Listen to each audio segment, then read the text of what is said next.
Back to the Windy City for the 2010 NBA Draft Combine here at the Attack Athletics Training Center.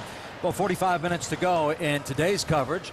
And Larry Sanders, we talked about the 6'10", 220-pounder. Jay Williams, take us through his, break down his game. Stronger. I mean, you're out there every night with the best in the world. Those are the best players in the world, you know, every night. So, you know, the talent, the level of talent is going to be, 10 times better. Something highlight. Sanders! That highlight. Pierce, impossible. So, I mean, but I'm excited. It makes me excited. Because one thing about me is I love to work. His lay-in attempt. You know, the challenge is there, and I love to compete. So, it's a challenge to get more physical, to get stronger, to get bigger. And, it's something I'm attacking right now. And I know I'll be ready.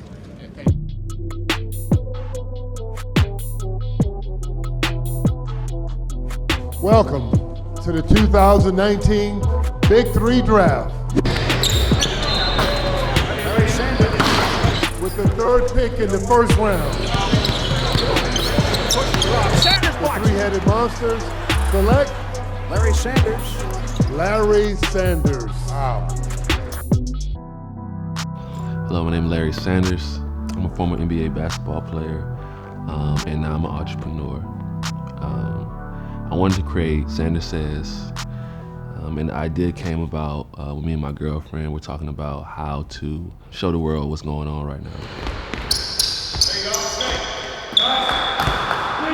When I was 26, I decided to step away from the NBA and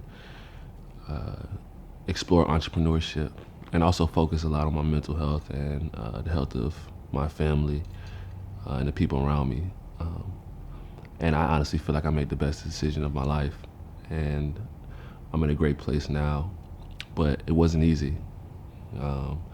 Took a lot of hard work, took a lot of dark days, but the accomplishments were pretty rewarding.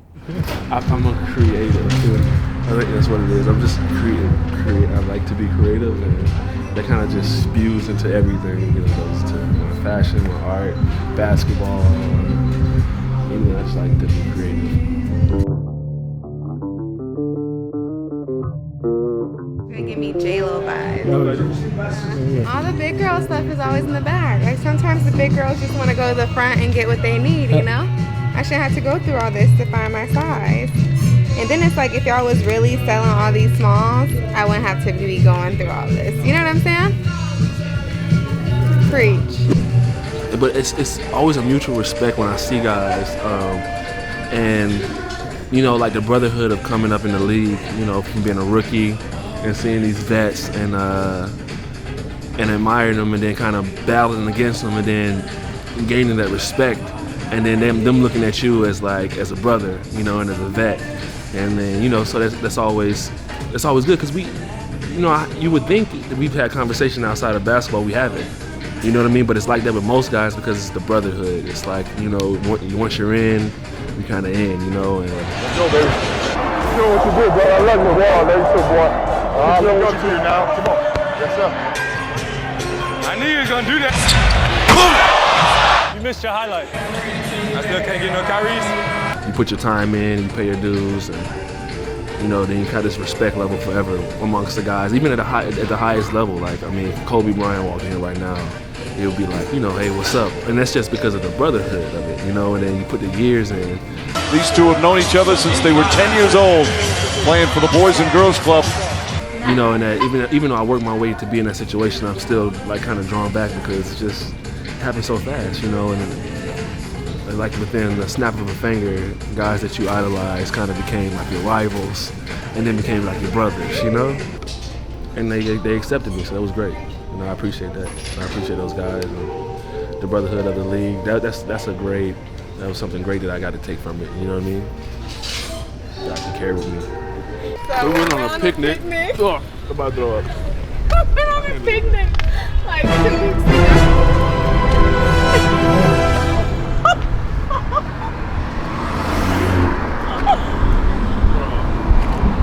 Yeah, Shay, I'm ashamed. That is so crazy. Oh, it probably smells so bad on the back. going through the car. It's like, Here, I don't want to see